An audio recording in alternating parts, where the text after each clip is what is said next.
Fergus, welcome to Shifting Culture. Thanks for joining me. It's a great pleasure to be here. Thank you. Your book, 12 Churches, really tells the history of Christianity through these 12 different buildings and churches. As we're going through the book, it seems to be every church tells a paradox of Christianity and the history of Christianity. How do you see your life in paradox? Is there paradox in your own life? Oh, I'm a walking paradox. Walking paradox. Absolutely. Yeah, I think it's something. I remember once being told by a clergyman when I was at university. He said, if you can't deal with paradox, Christianity probably isn't for you. And I guess if we think that Christianity is about becoming more authentically ourselves, more who we are actually called to be, it means embracing paradox. It means saying, okay, part of me is this and part of me is that, but actually there is a kind of whole there that is coherent, even if those two things seem to rub up against each other or clash with each other. So yeah, of course, there's paradox in and I suppose my strategy is to try and embrace that rather than beat one thing down to try and extol it. It's to say, well, I contain these multitudes, and sometimes they will seem to be in conflict. What rubbed up against you as you were studying these churches, as you were going through each of them, visiting most of them? What rubbed up against you within Christianity and the paradox of Christianity and where things have shifted into? Sure. I mean, what I found paradoxical or sometimes difficult to deal with is that almost nobody within Christianity thinks, or frankly, without Christianity, right? Almost nobody thinks they're doing things for bad reasons, right? Nobody ever thinks, oh, I'm going to do this because it's bad or cruel or wicked and I want to be bad or cruel or wicked. That does happen occasionally, but almost never. And so it's very difficult to experience aspects of the history of Christianity, whether that's, I'll choose three examples right off the top of my head. The Inquisition, the kind of churches built by the Inquisition in Spain who are persecuting, people, torturing people, handing them over for execution. Salem, Massachusetts, going there, exceptionally eerie place and part of the kind of history of the United States and of Christianity, Protestantism in particular.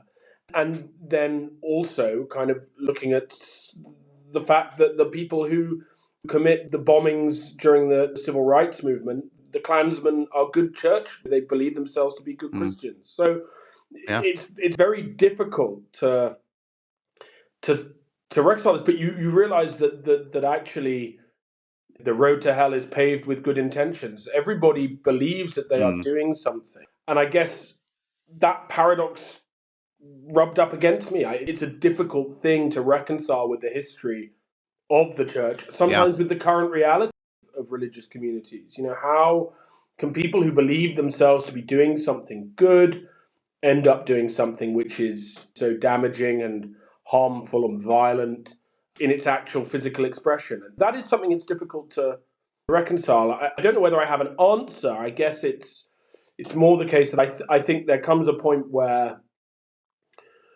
we can stop listening to God and listen more to our own instincts, and therefore that can be when we can trick ourselves into thinking, well, God wants me to do this, and that can lead us to some quite dark and violent places. Yeah, and I mean, the history of Christianity is riddled with dark and violent places, but it's so much beauty and joy. And then the opposite. And one place where there's violence and ugliness is the same place where there's, beauty and holiness and redemption, reconciliation. I would love to just start in Bethlehem.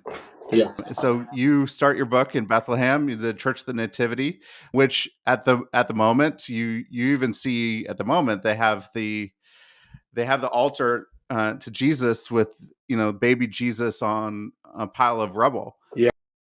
And so like when you were thinking about the Church of the Nativity, the place of Jesus's birth, what stood out to you as you're thinking about this church and really the diversity of what's there? That it's not just one thing, but there's a multitude of Christianity at that Yeah. church. I mean, it's an astonishing survival because a lot of the churches in the Holy Land are destroyed. They're kind of rebuilt over the years, but actually, the core of the Church of the Nativity really is a survivor from kind of 300 AD. You know, a really very long time ago. But it's kind of become this higgledy-piggledy kind of random collection of stone, of altars, of pillars. And it has, as you alluded to, it's not just one community there. It's not a Catholic church or a Orthodox church or a Protestant church. It's a mix of different communities using the same space, often clashing with each other. So Hmm. it's again, it's probably the best embodiment of that paradox, because on one level, it is the place that represents Christian unity. It's the place that Christians Yeah. from around the world come to, right? It's indisputed. It's not, no one's like, oh, well, actually, we think Jesus was born in, I don't know, Buffalo, New York, or we think Jesus was born in Rome. It's like, it was here. We have really good historical evidence for this, really good records going all the way back. And yet, so on one level, it's this symbol of incredible unity. And on the other level, it's this symbol of kind of constant division, because you have these communities, Christian communities, who can't agree with each other, different churches using it for different purposes. You know, there's the amazing story. There's a ladder that's been there up against the wall since Hmm. 1876 because no one can agree whose job it is to take it down. So there's this kind of comic almost kind of division that goes on there. And then, as you alluded to as well, it's in the midst of a war zone. It's in the midst of a place that is divided by uh, political and religious divisions that nobody seems to be able to find a solution to. So I would say that there's a kind of, it's a great starting point because it embodies that paradox to its absolute core. It's a place of incredible unity, incredible power, but also incredible division and a sign of human weakness as well. Yeah. One of the stories you tell about the history and the history of the Church of the Nativity is when the Caliph Al-Hakam came in to destroy everything, but he left the Church of the Nativity.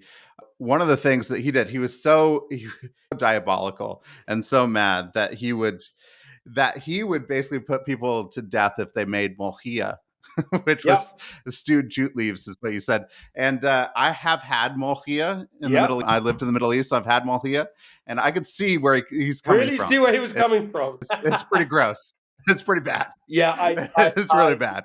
I wouldn't want to put anybody to death for it, but it felt like I never wanted to eat this again. no. Yeah, no, I mean, he's a crazy guy and he bans the sale of women's shoes. He's very anti dogs. But yeah, weirdly, and we don't know why no one really knows why he does this. He destroys the churches in Jerusalem during the Islamic conquest of what was previously under the Byzantine Empire. And he destroys everything, but he keeps the Church of Nativity completely unharmed. And yeah, we don't really know why, but it's testament to the power of this place. Why did you decide, hey, I want to look at different churches around the world to tell the history of Christianity Mm. through these different churches? Why churches, and what are buildings, church buildings for you, the tactile nature and the places where this history has actually come through? Why these buildings?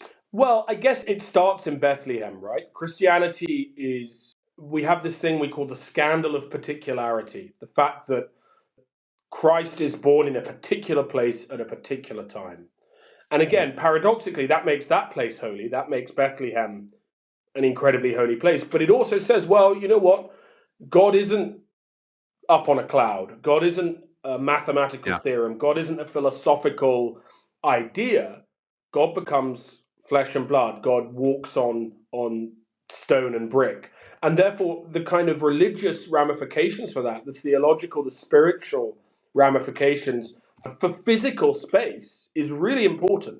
It basically means anywhere can Mm. become a Bethlehem or Jerusalem. It means that, the idea of God being present in physical space rather than God as distant idea is so radically revolutionizing of how Christians experience space. And that was something I wanted to Yeah. kind of talk about. I wanted to explore. I mean, in the back of my head, I began writing and researching this book just after we'd had the COVID lockdowns and stuff. And so Hmm. physical space had just changed overnight. Overnight, people hadn't been going to certain places. People hadn't been able to physically meet in spaces. And so I think in the back of my mind, I was thinking about, okay, well, why is space so important? And why is it important in Christianity in particular? Mm. That was probably something that was kind of working away in me. But fundamentally, I've always been fascinated by the fact that a physical space, a church, can collect stories in the most incredible way. You know, you just walk around Mm. and there'll be plaques on the wall that tell the stories of tragedy. There'll be chunks taken out of a chair or a pew from where someone did something, 50, 60, 70, 100 years ago. There'll be worn bits in the carpet where people have knelt over generations.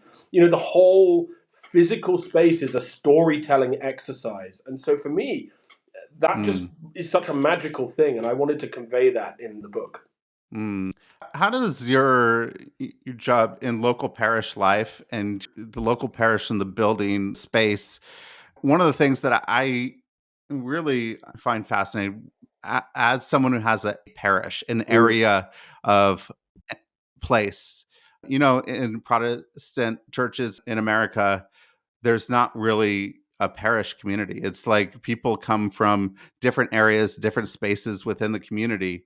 How does the particularity of the locality of church and space and parish really inform the religious life of people and you? Yeah, I mean, firstly, it keeps you very in mind of history, of the fact that you're part of Mm. something bigger. It's not just you.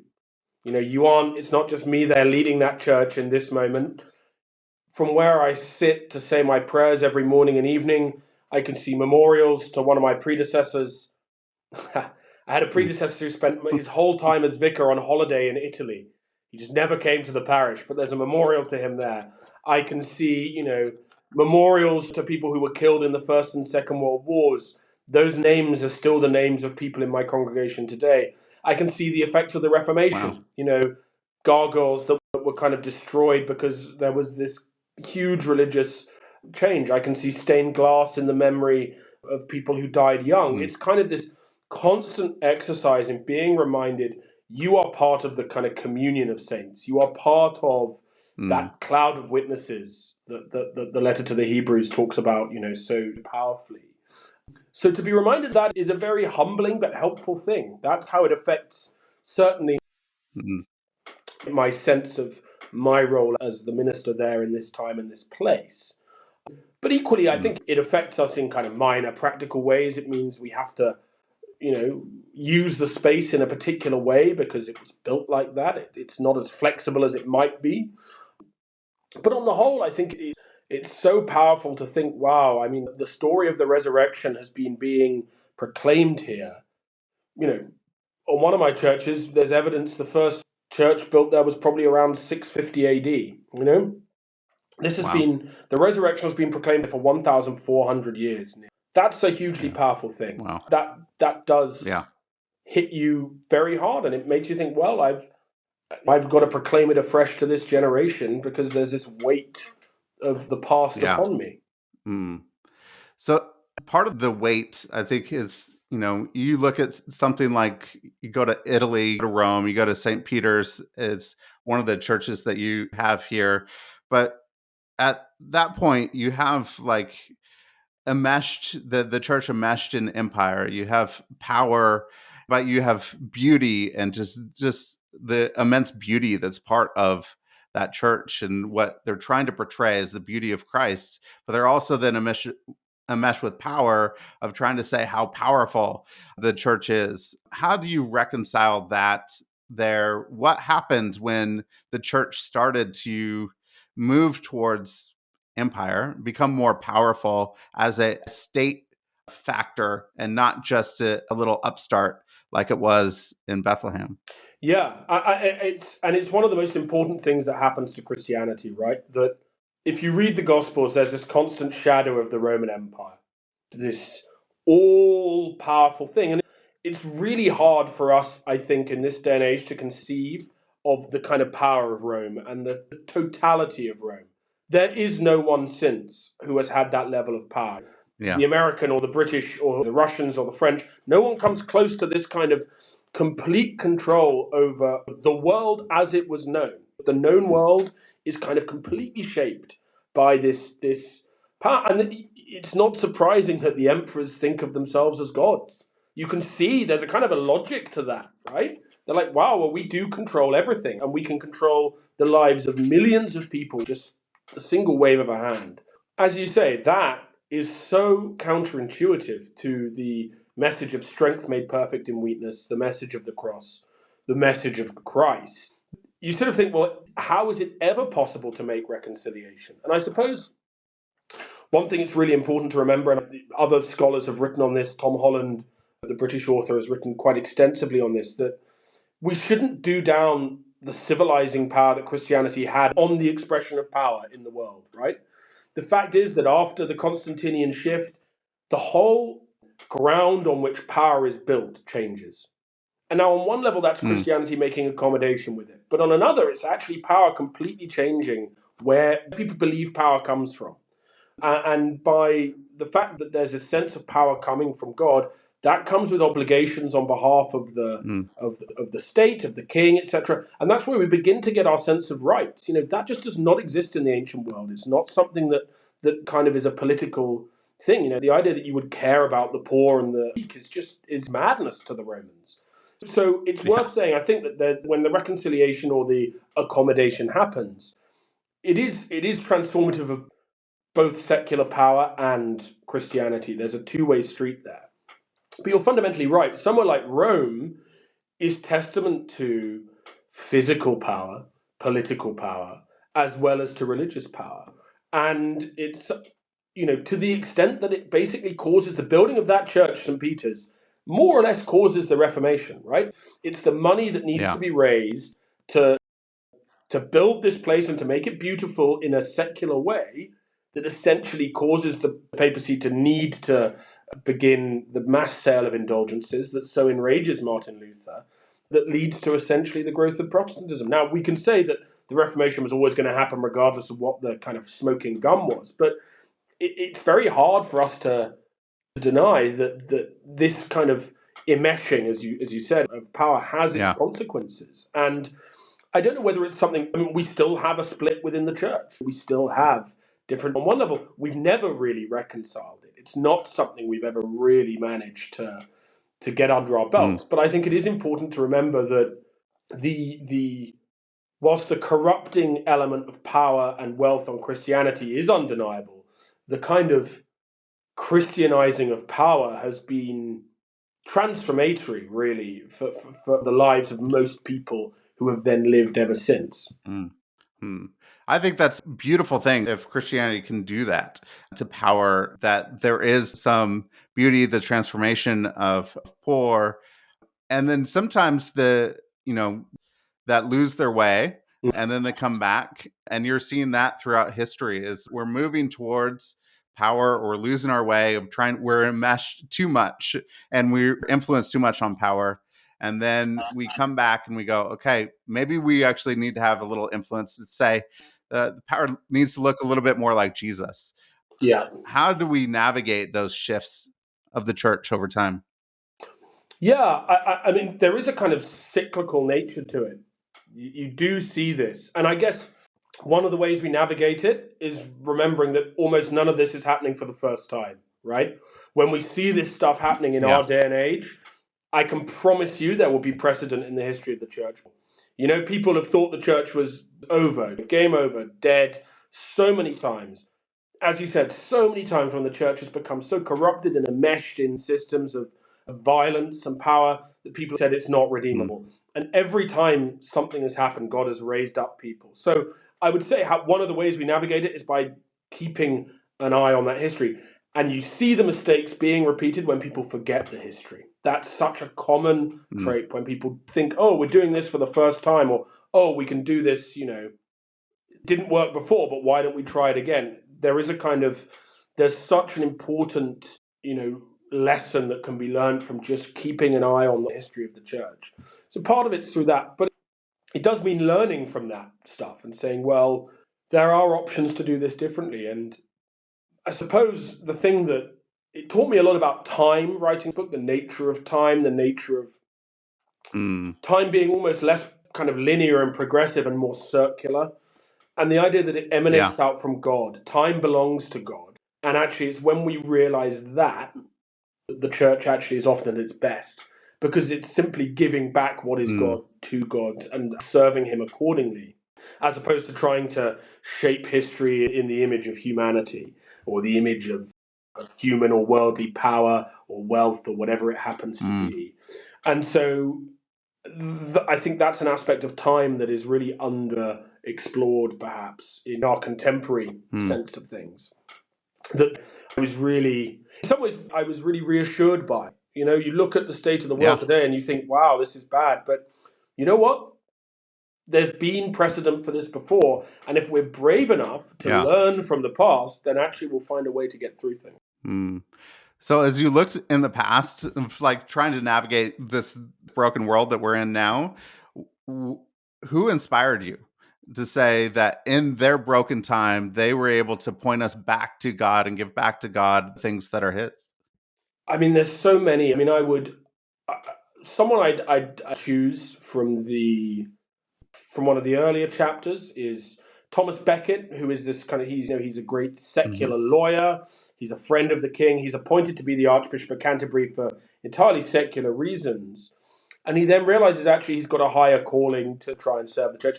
He's brutally killed, but actually, by the king's troops for denying, for refusing to allow the king power over the life of the church. Now, we can get into the kind of nitty gritty of the ecclesiology and the church and state relations there. But actually, what interests me most about Becket is it's in his death that he actually becomes this figure of reconciliation, because he's a politician. He's an awkward figure.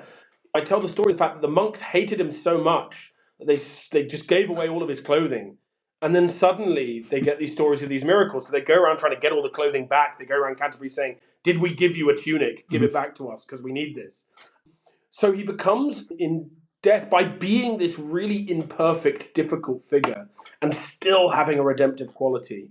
He tells us such a strong and powerful lesson, I think, about the capacity for redemption, even when things look completely out of the way.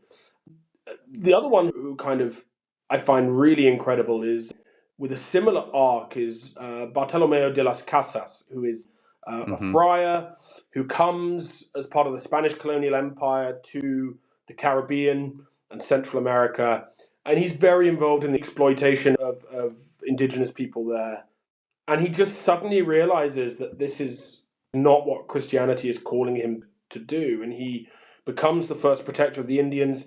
A lot of the United Nations charters on the kind of the rights of indigenous people go back to his writings even today. It's one of those transformatory moments where Christianity just suddenly makes a radical difference, because this guy is like, no, God is telling me something here that means I've got to leave all of this stuff, all of our way of doing it behind.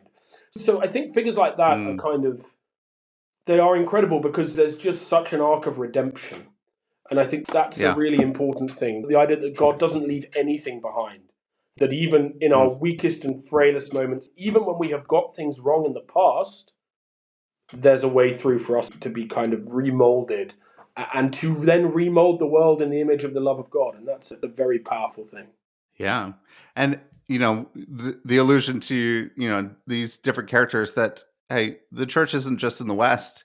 You're looking at churches throughout, the globe. And so what did churches in Japan, the hidden churches of Japan, the churches in Ethiopia and Nigeria, what are these churches starting to share and maybe teach the Western church? And what can we learn from these churches? Oh, a huge amount.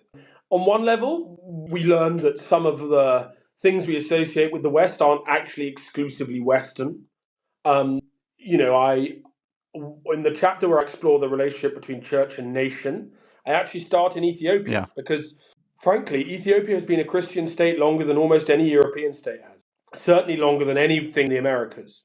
So we kind of need to rediscover the global history of the church to reappreciate quite how important Africa Mm, in particular is in shaping the theology of the church. People like Augustine of Hippo or Antony of Egypt, or Clement of Alexandria, you name them. And also actually in realizing that some of the things we think of as Western centric actually aren't, and we might get a better perspective on them if we can view mm, them in a global sense, right? So the Ethiopian concept of church and state is similar but different to what emerges in the West. It's got similarities. There is a relationship. It's not the same as the kind of binaries that you then see beginning to develop in Reformation Europe. So I think there's a wealth of stuff that if it can become more into the mainstream and be kind of more widely read and understood. I mean, there's some fantastic scholars out there writing really good stuff on this, and there have been actually for many, yeah. many years. But I think that we can learn a great deal in the West about that. Equally, and the example of Japan is kind of incredible. We can learn a great deal about keeping the faith. One of the criticisms of Mm, Christianity in Europe and America is it's often been comfortable, it's often been easy, it's been the majority faith. The stories in Japan that happened during the persecutions in the late 16th and early 17th century are mind boggling. The hidden Christians. The church that we visit there isn't even a church at all. It's a rock that could be mistaken for a Buddhist shrine or a Shinto shrine, but in fact is a Christian shrine. And these people keep the faith for 200 years in secret, pain of death. The methods of martyrdom do not even bear repeating. Some of the people drowned, crucified upside down, children beheaded, the most kind of appalling violence that you can imagine meted out on these people, and still they keep the faith. Now, in a West where people are most likely to lose their faith because they're too comfortable, that's a very kind of yeah. radically alternative narrative that I think we need to hear. And finally, I would say, in terms of Nigeria, I always remind people that the world is getting more religious. It's getting more. There are more Christians now than there have Mm, ever been. The demographic changes that are the case is that the next century will have more Africans and fewer Europeans and Americans. The way that populations are growing is such that these are the kind of demographic hegemons of tomorrow, and therefore we need to take yeah. very seriously in the West what kind of Christianity is being preached there, because Christianity is growing, it's booming in Africa and in Asia. It's booming in Africa. And we kind of get Yeah. wrapped into these narratives of decline in the West, and it's just not true globally. That's not the picture that the vast majority of people on this planet currently experience. So we need to be, I would say, getting pretty smart pretty quick to thinking about Hmm. how what a global Christianity really looks like in a way that's sort of divorced from that us and them kind of narrative that I think can predominate Yeah. in kind of ethnography and sometimes theology as well. Yeah. So then what does unity moving forward look like? How do we learn from each other, move towards maybe a church that looks like Jesus? And because there's all sorts of culture that seeps into our churches that may be good, may not be good. Yeah, I mean, I think you've hit the nail on the head there. I mean, the only way we will achieve unity is through Jesus. The human unity is not unity on human terms is never going to be possible. So we have to put our focus Mm, entirely on him and entirely on the cross and on the empty tomb, on the hope of the resurrection. And if we can say, well, these are our focal points, these are our compass points, our beginning and our end, our alpha and omega, then actually there is a fighting chance of unity. But if we continue to think, well, it's through human organizations or tools of management or legalism, it's just not going to happen, because that way is a stony ground. And I think fundamentally is exactly that. If there's going to be unity, and I learned this across the world, where these kind of stories of hope, faith, love, and unity happen, it's always because the people have their eyes on Jesus. That is the mm. underlying unifying factor without a shadow of a doubt. Whether it's in Japan or Birmingham, Alabama, or Canterbury, England, or Ethiopia or South Africa, wherever it is, that's the unifying factor. Mm. That's beautiful. If we just keep our eyes on Jesus, you know, I, just for me, talk to me about Birmingham, Alabama, the church there. The church also, the Christ Church in Zanzibar, I Mm. think have some parallels there. And even one in Salem, you look at the Salem witch trials, it's a different type of death and persecution and oppression of people. But I think those three, what has emerged from something that is oppressive to others and has been really difficult in those spaces, but then where does the redemption take place so that we see that there is some hope in the midst of Yeah, these difficult when I spoke to situations? the current pastor of the Baptist church in Birmingham, where, for context for listeners who don't know, there's the very famous bombing of a service. A Sunday school is bombed. 4 little girls are killed very violently as they're preparing for Sunday school. And it really marks a turning point in the civil rights movement in the United States. The kind of horror that happens after that really, the changes go into the next gear. It really becomes actually more widely spread, and people begin to wake up to the reality of life for some people in the South. The pastor there, Pastor Price, said to me, I remember him saying this very distinctly. He said, this has got to be an arena of hope. That's the job of this Mm, church, this space. And actually, and I saw this in, as you said, in Zanzibar, in Canterbury as well. You can be more authentically an arena of hope if you know what despair looks like, right? And again, mm, this is where the cross comes in and where Jesus comes in.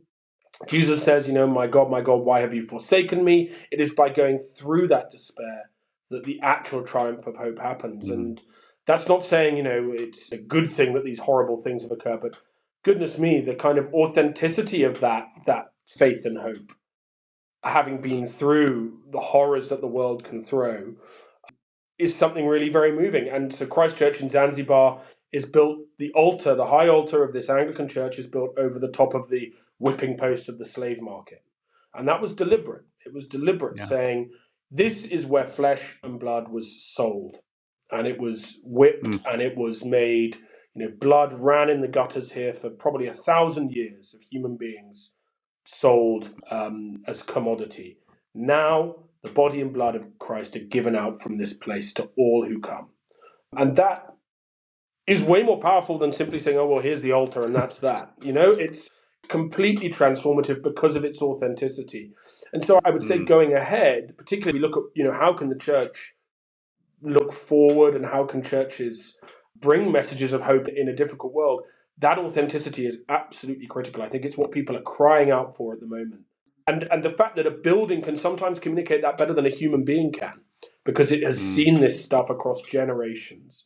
And so therefore it can become a place of healing, not because it has never known pain, but precisely because it bears the scars of Wow. pain and of the reality of the worst aspects of human existence. And Salem Mass is an interesting one there, where of course actually you don't have the remains. You can go and see the remains of the parsonage house. I've been there. The actual site of where the meeting house was, where the trials occurred, isn't there. You can go to the places where a lot of the executions happened, but again, I think it's the drive-through of a Dunkin' Donuts now. It's not particularly interesting, but there's still, despite the fact that it's had American suburbia laid over it, I found there to be a sinister, unresolved aspect to it. Not because of witchcraft per Mm. se, but because of the horrors that had happened there and how that had then shaped persecution and become a byword for a kind of, well, literally a witch hunt, an internal drive for purity that just takes over a situation. So, in some ways, whilst perhaps the other two, whilst Birmingham and Zanzibar stand as kind of redemptive arenas of hope, to use Pastor Price's words, Salem to me stands as kind of warning still of the capability of humans to Mm. turn in on themselves. And I think we need to be reminded of all Mm. those things, of both the possibility of hope, but the danger of division as well. So what does that look like? The turning in towards ourselves. Mm. How does that play a part in maybe the horrific nature of what can actually occur in the church when we are not looking outside of ourselves or gazing at God and Yeah. looking at Him, but we're actually Mm. turning inside? What does that do to us, and how does that destroy Well, I think it can church be and us? profoundly corrupting for the soul. And, Salem is testament to what it can look like in terms of, people persecuting their neighbors, people willing to convince themselves that they are doing, to go back to where we were kind of talking about at the beginning, Yeah. no one in Salem thinks they're doing a bad thing, right? They've whipped themselves into this sense that this is the only way we can preserve the purity that we need to be acceptable in the eyes of God. And it has its echoes in the gospel when Caiaphas says it's good that one man should die to save the whole nation, right? This is exactly what the high priests are doing in the nature of their persecution, of saying, well, we can't deal with this guy. We can't. It's better that we persecute and we hand over to the Romans, to the imperial power, because that's going to be the way we preserve our purity and what we value, our law. So I think it's a kind of constant challenge that any religious community, and actually secular communities as well, it can just as easily happen in a workplace.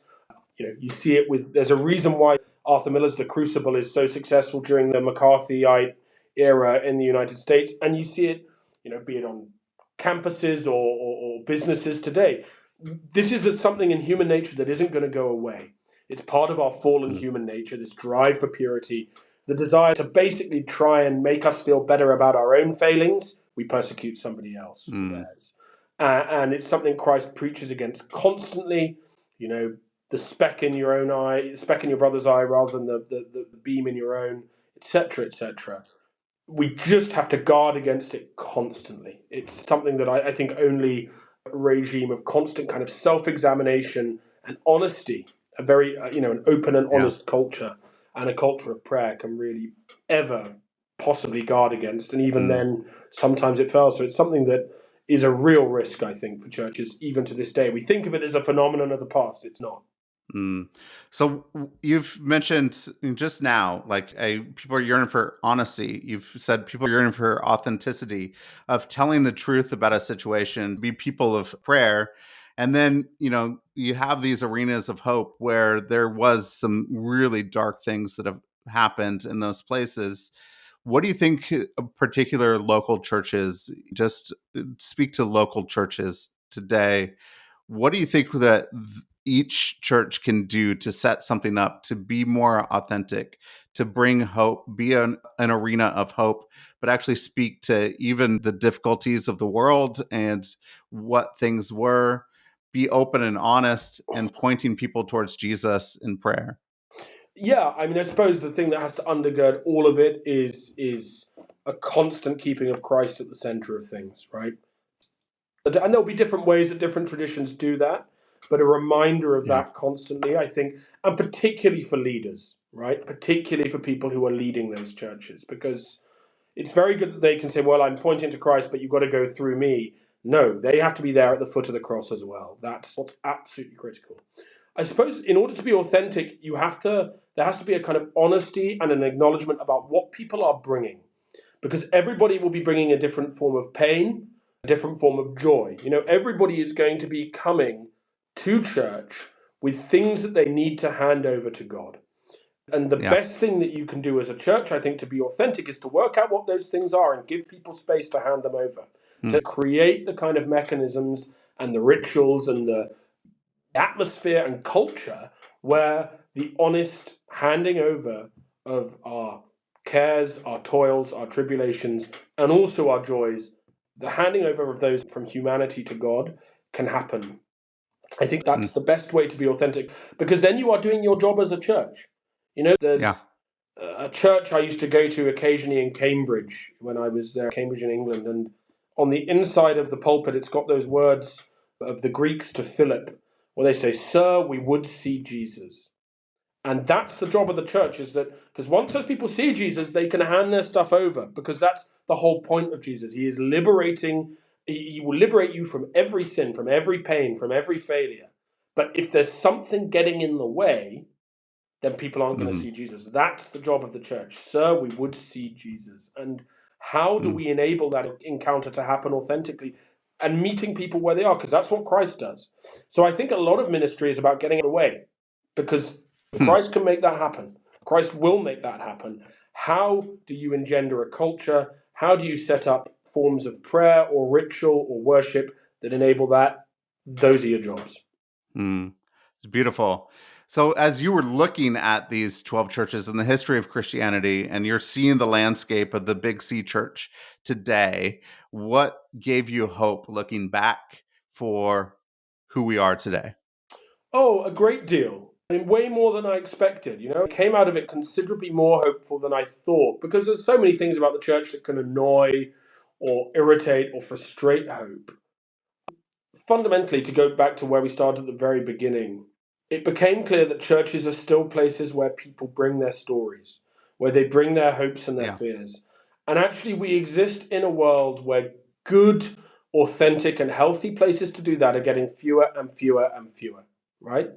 I think that Mm-hmm. actually the squeezing out of the third space between the work and the home, the role of the internet, these are all things that are kind of making a place where people gather across age, class, race, whatever, but also across time, across the barriers of time, Yeah. gathering in those places and bringing the pains and the stories of the moment is just, it's Mhm. still happening.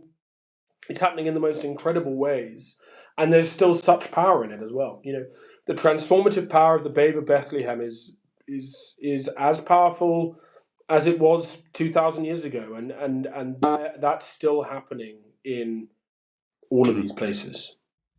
That's great. So, if you could talk to the readers that pick up 12 churches, which I really hope people read it. It is a fascinating read. It's a fun read. I really enjoyed walking through the history of these churches, the history of Christianity. You're a fantastic writer. So, it's a lot of fun Thank you. to read, and it's not a slog. So, it may look like a big, thick book, but it's not a slog. It's a fun read, and you're going to get a lot of enjoyment out of it. Learn a lot. Okay, that was my Thank plug for your you. book. But what hope do you have for the? What do you hope that people get from this book? I hope that it will mean they never look at a church the same way again. That's what I hope. That they'll look every Yeah, time they see whatever type of church, and you'll testify, right? This isn't just big fancy churches. It's not just Protestant churches or Catholic churches. There is every shape and order of church in there because all of them are just these incredible repositories of hope. And I would hope that they never look at a single one again. They'll realize that there are stories of great comedy in each of them, great tragedy, of beauty, and sometimes of horror. But there is one thing they are not short of is story. And that when they open that door for the first time, no matter where it is in the world, no matter what flavor of church it is, they will realize that there is an incredible set of stories there. that's good. I have a couple of quick questions at the end Yep. here. One, if you go back to your 21-year-old self, what advice would you give? Oh my goodness. Have fun. Keep on having fun. I mean, I had a lot of fun. To be honest, whatever advice I Yeah. would have given, I wouldn't have listened to it as a 21-year-old. So there's kind of Yes. there's a sort of I could have said anything, but oh, get your driving license quicker. Probably that would have been that would have been probably actually the most practical thing. But yeah, don't give up hope. I guess I don't give up hope would have been the more Mm, profound thing. mm. Well, you use a lot of wit and humor in your work. And how do you navigate wit, humor, play, fun with sacred spaces?